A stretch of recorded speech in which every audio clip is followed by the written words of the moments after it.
Welcome to Inside News. This is Jyoti. Let's get into the details.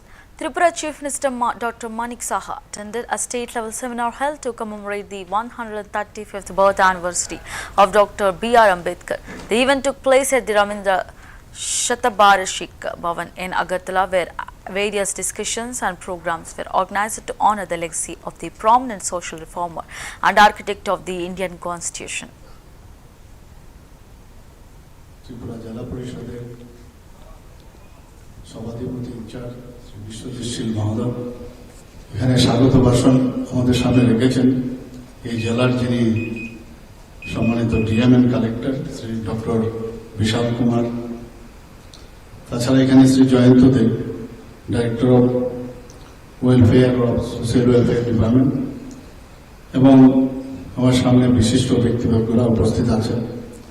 বিভিন্ন দপ্তরের যারা কর্মকর্তাগণ এখানে উপস্থিত এবং বিশেষ করে যারা বিভিন্ন স্কুল থেকে আগত ছাত্রছাত্রীরা এবং আমার সাংবাদিক বন্ধুরা, সবাইকে আমি এখানে উপস্থিত থাকার জন্য হার্দিক অভিনন্দন ও শুভেচ্ছা জানাচ্ছি। Doctor B.R.. আম্বেদকর আমাদের দেশের এরকম একজন অন্যতম ব্যক্তি, যিনি একাধারে দার্শনিক, অর্থনীতিবিদ, সমাজ সংস্কারক ও ত্রিপুরা জেলা পরিষদের সভাধিপতি ইনচার্জ শ্রী বিশ্বজিৎ শীল মহোদয় এখানে স্বাগত ভাষণ আমাদের সামনে রেখেছেন এই জেলার যিনি সম্মানিত ডিএমএন কালেক্টর শ্রী ডক্টর বিশাল কুমার, তাছাড়া এখানে Shri Jayanta Deb, director of welfare of social welfare department, এবং আমার সামনে বিশিষ্ট ব্যক্তিবর্গরা উপস্থিত আছেন। বিভিন্ন দপ্তরের যারা কর্মকর্তাগণ এখানে উপস্থিত এবং বিশেষ করে যারা বিভিন্ন স্কুল থেকে আগত ছাত্রছাত্রীরা এবং আমার সাংবাদিক বন্ধুরা, সবাইকে আমি এখানে উপস্থিত থাকার জন্য হার্দিক অভিনন্দন ও শুভেচ্ছা জানাচ্ছি। Doctor B.R.. আম্বেদকর আমাদের দেশের এরকম একজন অন্যতম ব্যক্তি, যিনি একাধারে দার্শনিক, অর্থনীতিবিদ, সমাজ সংস্কারক ও ত্রিপুরা জেলা পরিষদের সভাধিপতি in charge Shri Biswajit. Nagpur Congress leader Vijay Wadetwar issued a clarification and apology regarding his earlier remarks on the Pahalgam attack. He stated that his comments had been misrepresented and distorted. Explaining further, Wadetwar said that the Pahalgam attack, in which terrorists killed innocent people, was part of Pakistan's plan to weaken India and create internal strife. He emphasized that the terrorists were trained and sent with the intention to destabilize the country. Referring to his earlier statement, he clarified that he had mentioned terrorists do not have the time to inquire about religion or caste during such attacks, acknowledging the hurt caused by his remarks, but it were offered a sincere apology to anyone whose feelings were affected. नहीं, वो क्या कहा उसके ऊपर मेरा ध्यान देने की मुझे जरूरत नहीं है। सवाल यही आता है कि कल जो मैंने कहा था वो आधा तोड़ मरोड़ कर बताया गया। मैंने ये कहा था कि जहां पे जिन इनोसेंट और निष्पाप लोगों की जान टेररिस्ट ने ली थी और धर्म और कलमा पढ़ाने को बोला था, अगर इसके पीछे पाकिस्तान की मंशा यही है कि हिंदुस्तान को कमजोर करने का, हिंदुस्तान के एकात्मता को और सार्वभौम को ठेस पहुंचाने का, हिंदुस्तान के अंदर में आपस में लड़ाने का ये मंशा पाकिस्तान की थी और टेररिस्ट को वह पढ़ाकर ले भेजा गया। अब मैंने ये कहा था कि टेररिस्ट को तो समय नहीं होता है, धर्म और जात कुछ नहीं, पहली बार हुआ है कि ये ऐसा इस तरह की बातें करके इस तरह का पूछ के किसी की जान लेना। तो मेरा उतना ही बताया, आगे पीछे का बताया नहीं, इसको तोड़ मरोड़ कर बताया गया। इससे किसी को ठेस पहुंची हो, किसी को दर्द हुआ हो या किसी के भावनाओं को, तो मैं उसके लिए अप्लॉइज हूं, मैं उसके लिए माफी मांगूंगा। और मेरे बोलने का आधा बताकर जो अपना सत्ताधारियों का केंद्र सरकार का या इंटेलिजेंस का जो उनका फेल्योर है वो छिपाने के लिए आधा तोड़ मरोड़ बताकर गुमराह करने की बात होती है। मैं जितने भी इनोसेंट लोगों की जान गई है जात धर्म पूछकर, और उसी के बारे को लेकर मैंने बोला था कि अतिरेकी या टेररिस्ट को इस तरह से समय नहीं होता है, पर इस बार पहली बार हुआ है कि जो इधर आने के बाद में धर्म को पूछकर गोली मारी गई और उनकी जान ली गई। तो इसको ये मतलब नहीं था, पर उसको जिस ढंग से पेश किया गया ये निश्चित रूप से हमें बहुत बड़ा दर्द हुआ है। और हम लोग जिन लोगों को इसमें टेररिस्ट ने जान ली उसके लिए उनके भावनाओं को ठेस पहुंचा है। हम लोग वो Congress leader Shashi Tharoor expressed his shock and sadness at the demise of veteran filmmaker Shahji and Karun. Tharoor described Karun as one of the greats in Indian cinema, highlighting his extraordinary success and the global recognition his films received. He recalled Karun's first movie, Piravi, which won a national award and earned a special mention at Cannes. As a significant achievement in his early career, Tharoor also praised Karun for his mastery in depicting themes of grief, heartbreak and pain, and noted that his passing leaves a moment of desolation. Much like a scene from one of his films, he extended his condolences to Karun's family. I'm truly shocked and saddened by this news. Shahji and Karun was one of the greats, no question about it. I think if you were to name half a dozen of the great Indian directors, he would be one of them. He had such extraordinary success. You remember his film Piravi, his very first film when he was just in his mid-30s, was not only a national award winner but got special mention in Cannes, had global recognition. He went on to make many other fine films, but what is striking is that he was perhaps a master at the depiction of grief, of heartbreak, of pain, and today he leaves us almost like a scene in one of his own films in leaving us with this moment of desolation and loss. He is, as you know from my constituency, he was not born in Thiruvananthapuram, but he studied here, grew up here, graduated here, and then went to the FTII in Pune. So for us in Thiruvananthapuram, it's also a particular loss. My condolences to his family. And certainly I think the entire world of Indian cinema should be in mourning today because it's a loss for everyone. I'm truly shocked. Maharashtra Minister and State BJP Chief Chandrasekhar Bawankule has strongly criticized Congress leader Vijay Wadettiwar's remarks regarding the Pahalgam terror attack. Bawankule described Wadettiwar's statement as insensitive and shameless, asserting that he had no right to make such comments. He further expressed confidence that Prime Minister Narendra Modi would ensure that Pakistan receives a strong response for its action. Bawankule emphasized that in such difficult times, the entire country stands united with Modi ji in the fight against terrorism. विजय वडेट्टीवार ने जो एक असंवेदनशील, बहुत ही बेजवाबदार और घटिया किस्म का जो स्टेटमेंट किया है कश्मीर की घटना को लेकर, पहलगाम की घटना को लेकर, उनको कोई अधिकार नहीं है ऐसे स्टेटमेंट करने का। तपास यंत्रणाएं वहाँ काम कर रही है, पूरा देश मोदी जी के साथ खड़ा है। मोदी जी ने सारा पाकिस्तान को रास्ते पे लगाने का निर्णय लिया है। उसको पाकिस्तान को पूरा मोदी जी अच्छे तरह से शिक्षा देंगे। ऐसे में हमारे देश सारा मोदी जी के साथ खड़ा हुआ है, लेकिन एक पॉलिटिक्स जाती नहीं है, राजनीति जाती नहीं है। वडेट्टीवार जैसे लोग राजनीति करते हैं, बेजवाबदार बातें करते हैं। आज वडेट्टीवार के एक स्टेटमेंट से हमारे समाज को, 140 करोड़ भारतीयों को, महाराष्ट्र के सभी जनता को बहुत ही आहत हुई है। और वो परिवार, जो परिवार का व्यक्ति चले गया है, जो परिवार अभी भी सदमे में है, उस परिवार की चिंता न करते हुए विजय वडेट्टीवार इस प्रकार से स्टेटमेंट कर रहे हैं। बहुत ही घटिया, बहुत ही बेजवाबदार स्टेटमेंट है। मुझे लगता है उनको जनता समझ देगी। दोबारा वडेट्टीवार जी ने ऐसा नहीं करना चाहिए, मुझे लगता है। विजय वडेट्टीवार ने जो एक असंवेदनशील, बहुत ही बेजवाबदार और घटिया A fire broke out at a showroom in Mumbai's Bandra and quickly spread, engulfing the entire mall. fire tenders are at the scene and operations are underway to bring the blaze under control. Fortunately, no casualties have been reported.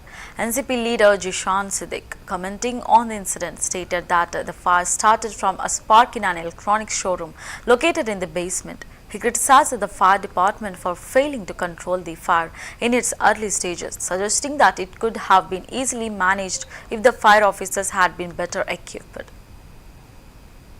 देखिए, सुबह 4 बजे से हम लोग हैं और मैं स्पष्ट शब्दों में कहना चाहूंगा, ये फायर ब्रिगेड की लापरवाही की वजह से आग लगी है। बाद में क्या रिपोर्ट आता है मुझे नहीं पता, मगर सुबह 4 बजे से हम और आम नागरिक इधर हैं। छोटी सी स्पार्क हुई थी बेसमेंट में, क्रोमा में। उसके बाद हमने 100 रिक्वेस्ट किए कि आप और पानी मंगवाइए और पानी मंगवाइए, मगर इनके पास इक्विपमेंट नहीं था। इक्विपमेंट था तो उनको इस्तेमाल करने के लिए नहीं आ रहा था। अब भी पिछले हिस्सा जो मॉल का है वो अभी भी बचा हुआ था। हमने 100 बार उनसे गिड़गिड़ाए कि उधर पानी पहुंचाइए, मगर फिर भी वो पानी पहुंचा पाए, मगर उनके लोगों को इक्विपमेंट इस्तेमाल करना नहीं आ रहा था। तो ये बहुत दुर्भाग्यपूर्ण है कि अगर हमारे पास इक्विपमेंट है तो सही तरीके से ट्रेनिंग नहीं गई है, और ये बहुत ही दुर्भाग्यपूर्ण है। जब हम आए थे सुबह 4 बजे तो फायर ब्रिगेड पुलिस से कोई आया नहीं था। सुबह 6 बजे मेरे स्पेशल कमिश्नर देवेंद्र भारती जी से बात की, उसके बाद थोड़ी हलचल चालू हुई है, पर यह बहुत दुर्भाग्यपूर्ण है। मैं कहता गया कि ऊपर रेस्टोरेंट्स हैं, सिलेंडर्स हैं, पूरा लिंकिंग रोड फट सकता था, इतने सिलेंडर्स थे, मगर मैं जो भी कह रहा था कि कोई उसकी सुनवाई नहीं हो रही थी। बहुत दुर्भाग्यपूर्ण है। और फायर ब्रिगेड का जो भी रिपोर्ट आए, आम नागरिक जानता है कि ये लापरवाही फायर ब्रिगेड की हुई है। ये माहिती नहीं है, मुझे 4 बजे बोला गया इधर आने के लिए। जब मैं आया 4 बजे तब इधर बहुत छोटी सी आग लगी हुई थी और सब हंसी मजाक कर रहे थे फायर ब्रिगेड के अफसर। हम उनको कह रहे थे कि आप अभी कर लीजिए, कार्बन डाइऑक्साइड के बॉल्स फेंकिए, कुछ भी जो आप एक्सपर्ट साहब करिए, मगर किसी ने हमारी बात नहीं सुनी। हंसी मजाक चल रहे थे। उन्होंने ऊपर के कांच तोड़े, फैन डाला, उसकी वजह से और भी आग बढ़ गई। They were not equipped to handle the fire. आग बढ़ती गई। हम कह रहे हैं कि इधर से चलाइए, ये बिल्डिंग का पानी तैयार है, वो बिल्डिंग का पानी तैयार है। इनके टैंकर्स में पानी नहीं था। और देखिए, आमतौर पर ऐसा बोलना नहीं चाहिए, पर यह बहुत दुर्भाग्यपूर्ण है कि मुंबई फायर ब्रिगेड में जितने काबिल ऑफिसर्स हैं, मगर उनके पास अगर इक्विपमेंट नहीं दिए जाएंगे, ट्रेनिंग नहीं की जाएगी, तो क्या फायदा? इतना पैसा जा किधर है? देखिए, सुबह 4 बजे से हम लोग हैं और मैं स्पष्ट JKNZ Chief Farooq Abdullah reflected that he had always supported dialogue with Pakistan but questioned how the nation would justify the loss of innocent lives. He emphasized that the public now demanded decisive action stronger than Balakot to prevent future attacks. Expressing regret, he said that Pakistan had once again murdered humanity and clarified that India rejected any notion of siding with Pakistan, just as it had done in 1947 by discarding the two-nation theory. He stressed that Hindus, Muslims, Sikhs and Christians in India were united and vowed that a befitting reply would be given. अफसोस है हमें कि हमारा पड़ोसी आज भी नहीं समझता कि उसने इंसानियत का कत्ल किया है। अगर वो ये समझता है, इससे हम लोग पाकिस्तान में चले जाएंगे, उनकी इस गलतफहमी को दूर करना चाहिए। हम जब 47 में उनके साथ नहीं गए, आज क्यों जाएंगे? हमने टू नेशन थियरी तब पानी में फेंक दी थी और हम टू नेशन थियरी को आज भी मानने के लिए तैयार नहीं है। हिंदू, मुसलमान, सिख, ईसाई जो भी हैं, हम सब एक हैं। पैदा करने वाला वो है, जिस नाम से आप चाहते हैं उसका नाम ले लीजिए। इसे जो ये समझते हैं कि हमें वो इससे कमज़ोर कर देंगे, हम इससे कमज़ोर नहीं, हम इससे मजबूत हो रहे हैं और उनको अच्छा जवाब देंगे। सर, अभी भी लोग कह रहे हैं कि बातचीत होनी चाहिए, कुछ नेता क्या होना चाहिए? बातचीत होनी चाहिए, डायलॉग्स होने चाहिए। सुनिए, मैं आपसे कहता हूँ, मैं हर वक्त डायलॉग को फेवर करता था। मैं हर वक्त चाहता था कि बातचीत हो, मगर बताइए उन लाशों के को क्या कहेंगे और उनके घर वालों क्या कहेंगे कि हम बात करेंगे? क्या ये इंसाफ है? आज भारत चाहता है, वो नहीं, बालाकोट नहीं, आज भारत चाहता है कि ऐसी बात हो कि इसके बाद कभी ऐसी चीज ना हो। सर, जिस तरह कश्मीरी लोगों ने जो हेल्प किया सर, उसको किस तरह देखते हैं? सबको बचाया। हम लोगों में हर वक्त भाईचारे को पकड़ा है और आज भी उसका एग्जाम्पल आपके सामने आ गया है। अफसोस है हमें कि हमारा पड़ोसी आज भी नहीं समझता कि उसने इंसानियत का कत्ल किया है। अगर वो ये समझता है, इससे हम लोग पाकिस्तान में चले जाएंगे। उनकी इस गलतफहमी को दूर करना चाहिए। Uttar Pradesh District Magistrate D.M. Chandra Prakash Singh stated that the entire area has been divided into 3 zones and 9 sectors for better security management. He further mentioned that both district police have been deployed to ensure safety. Additionally, the local intelligence unit had been activated and adequate forces had been deployed across the region. जनपद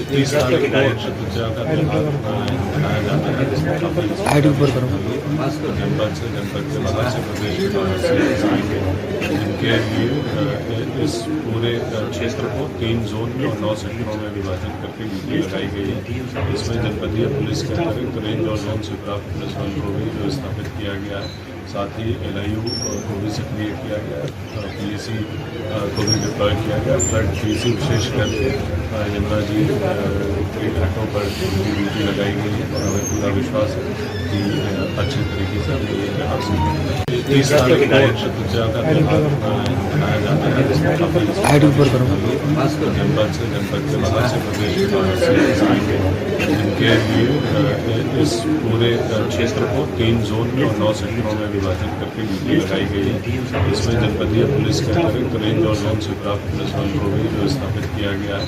साथ ही LIU को भी सक्रिय किया गया, PAC को भी deploy किया गया। फ्लड PAC विशेष करके यमुना जी के घाटों पर ड्यूटी लगाई गई है और हमें पूरा विश्वास है कि अच्छे तरीके से हम ये हासिल करेंगे। 30 साल के शतुजा का त्यौहार मनाया जाता है, जिसमें काफी जनपद से जनपद के बाहर से प्रदेश के बाहर से आएंगे, जिनके लिए इस पूरे क्षेत्र को 3 जोन में और 9 सेक्टरों में विभाजित करके ड्यूटी लगाई गई है। इसमें जनपदीय पुलिस के अतिरिक्त रेंज और जोन से प्राप्त पुलिस बल को भी स्थापित किया गया है। साथ ही LIU को भी सक्रिय किया गया, PAC को भी डिप्लॉय किया गया। फ्लड PAC विशेष करके यमुना जी के घाटों पर ड्यूटी लगाई गई है और हमें पूरा विश्वास है कि अच्छे तरीके से हम Madhya Pradesh Chief Minister Mohan Yadav attended the groundbreaking and inauguration of various water conservation and infrastructure development works under the Jal Ganga Conservation Campaign in Sarangpur. He announced that construction works worth over rupees 112 crores have been launched and the government had approved projects totaling more than rupees 1500 crores. Yadav highlighted that the entire district was witnessing a transformation with the region progressing economically with renewed energy and enthusiasm. He emphasized that under the leadership of Prime Minister Narendra Modi, the entire state including Rajgarh would continue to progress. आप सबका स्वागत है। मेरे साथ माननीय मंत्री श्रीमान कैलाश विजयवर्गीय जी, श्रीमान मंत्री तुलसीराम सिलावट जी, हमारे विधायक माननीय मनोज जी पटेल। इस अवसर पर सभी वरिष्ठ अधिकारियों के साथ मुझे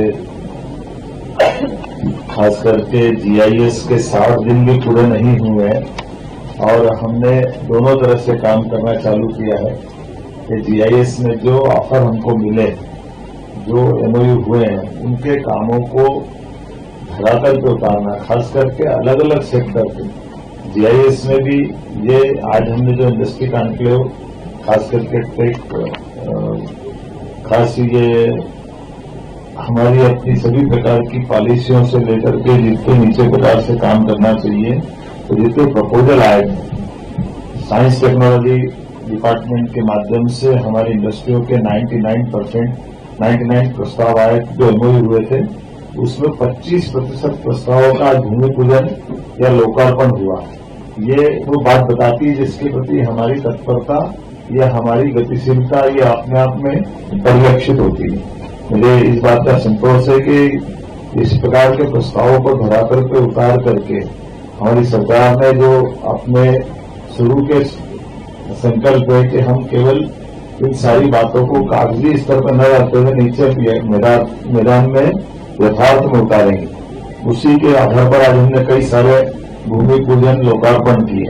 और जैसे हमारी पॉलिसी है कि आईटी का भी है, लेकिन आईटी के साथ बाकी अलग अलग इंडस्ट्रियों को भी समान रूप से प्रोत्साहन दे रहे हैं, क्योंकि हमने अपनी सरकार का ये वर्ष ही 2025 उद्योग और रोजगार वर्ष के रूप में मनाया गया। इसलिए समान रूप से हमारे उद्योगों के अलग अलग प्रस्तावों को भी इससे जोड़ रहे हैं और आईटी के सेक्टर को भी लेके चल रहे हैं। मुझे उन्होंने अभी जानकारी मानी कि राज्य बैठक से ले भी रहा था कि इंदौर में हमारा आईटी के सेक्टर में 2008 के बाद से यहाँ से प्रस्तावों का धरातल पे उतरना प्रारंभ हुआ और MR10 के वर्तमान के इस पूरे रोड के ऊपर सब प्रकार से बड़ी बड़ी कंपनियों ने भी अपनी जगह बनाई। और उसी सिलसिले को बढ़ाते हुए जब हम आगे बढ़ रहे हैं तो ऐसे कई पुराने प्रस्ताव भी, जैसे कि हमारे यहाँ परदेसीपुरा में आईटी पार्क का ये 8-10 साल से प्रस्ताव पेंडिंग था। आज एक समाचार पत्र में जरूर छपा, लेकिन वो गलत छपा है।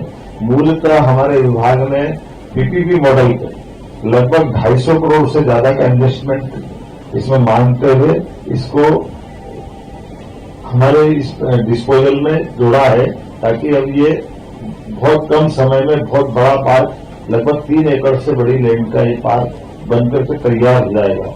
इस प्रकार से जो पेंडिंग काम हमारे हैं वो भी होते जा रहे हैं और इस प्रकार से ये जो हमारे वर्तमान के fresh Union Minister Jyotiraditya Scindia announced the launch of a new scheme by the Indian Postal Department aimed at enhancing access to education. He emphasized that Prime Minister Narendra Modi's vision is to provide education to every youth in the country and to connect them to various educational resources. Scindia expressed her pride in the Postal Department's contribution to this goal through the Gyan Post facility, which ensures both connectivity and affordability, making educational resources accessible to the common people.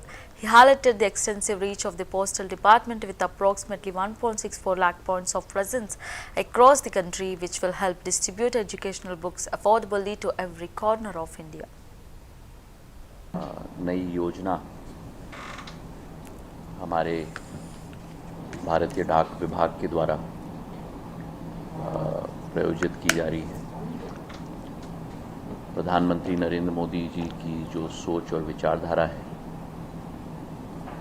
कि देश के हर युवा, हर युवती को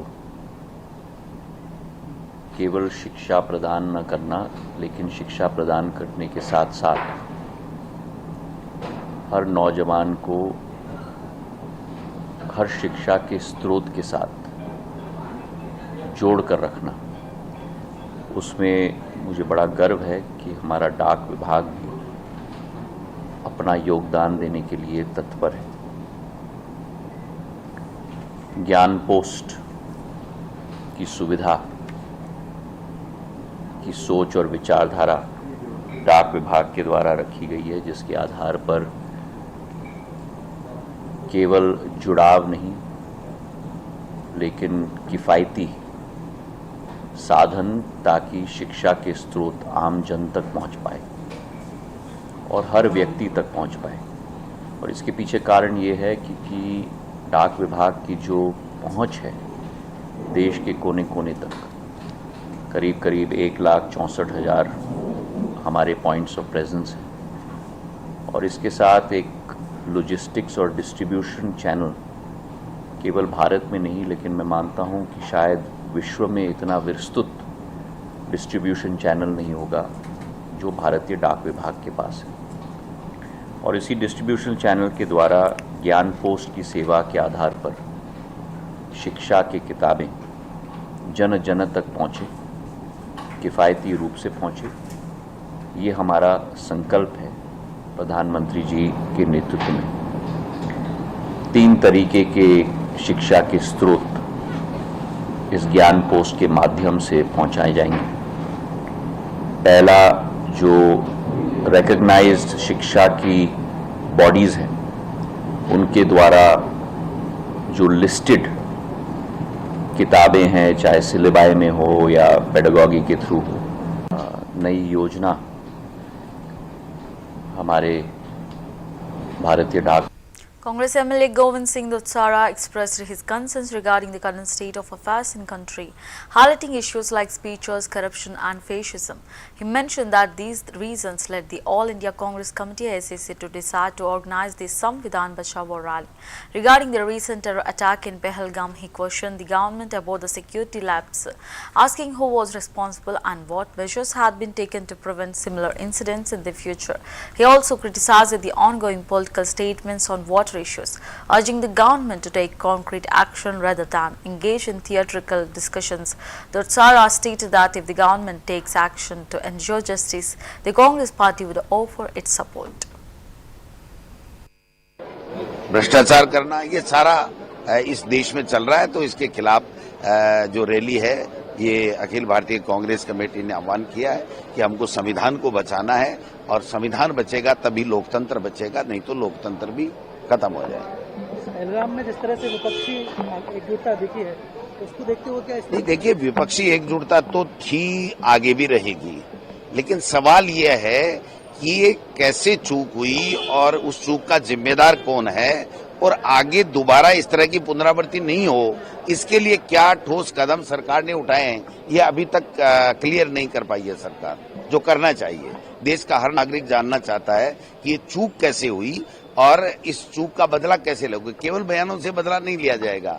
हर राज्यपाल भी कहने लगे, हर मंत्री भी केंद्र का कहने लगे पानी रोक देंगे, पानी रोक देंगे। तमाशा नहीं है, रोकिए, करिए, जो आपको करना हो करिए, लेकिन ऐसे बातें मत करिए, न्याय मिले। और That's the wrap of the Inside News. Keep watching CVR News English.